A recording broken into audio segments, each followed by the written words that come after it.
There's a lot of focus on China, its relationship with Australia, and a fascinating story on the weekend from my colleague at the Australian, David Pemberthy, looked at the way a Chinese consulate has created a large compound in the suburbs of Adelaide. There are grave fears that it's more than a consulate, but more like a spying base, very interested in the defence industries and submarine projects and the like in South Australia. Have a look at some of what Pembo put on air for the Australian.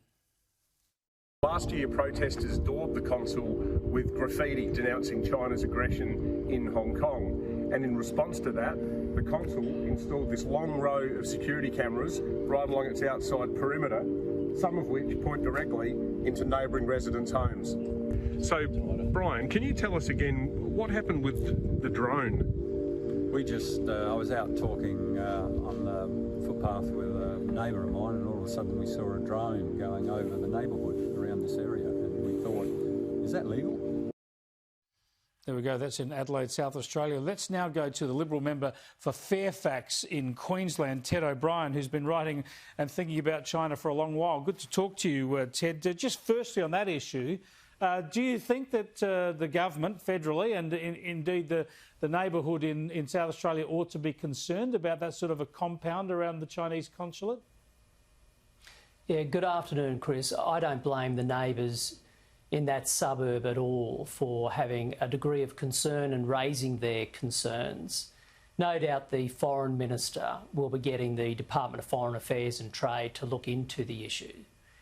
For me, this just goes to the concern that everyday Australians have at the moment about the Australia-China relationship. No longer is this a matter of high politics. It's involving mainstream Australia. And I personally believe that resolving the China question is probably the biggest challenge of our generation. I think it's you're really right. a China issue rather than COVID. Sorry, yeah, you're an expert in this area. Of course, COVID is related to it, certainly as a current issue, a current irritant. But in some of what you've been writing and arguing lately, you say that China is very deliberately trying to divide our business community and our government. Explain how it's doing that and why it would want to do that. So, I mean, you could almost apply a bit of Sun Tzu to this, Chris, if you like. A belief by a philosopher, military philosopher of China, that the greatest thing you can do is to divide people, divide the external actors. And in this case, it's a matter of the People's Republic of China trying to pit the Australian community against each other, so the business community against government.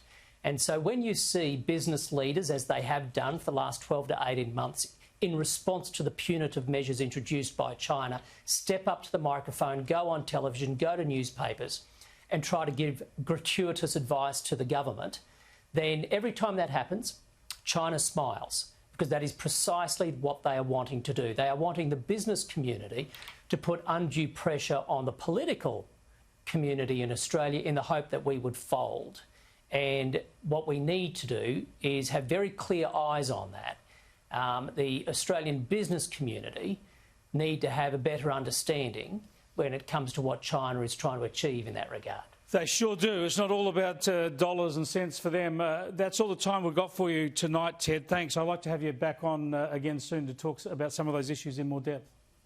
Look forward to it. Thanks, Chris. Ted O'Brien there, the member for Fairfax.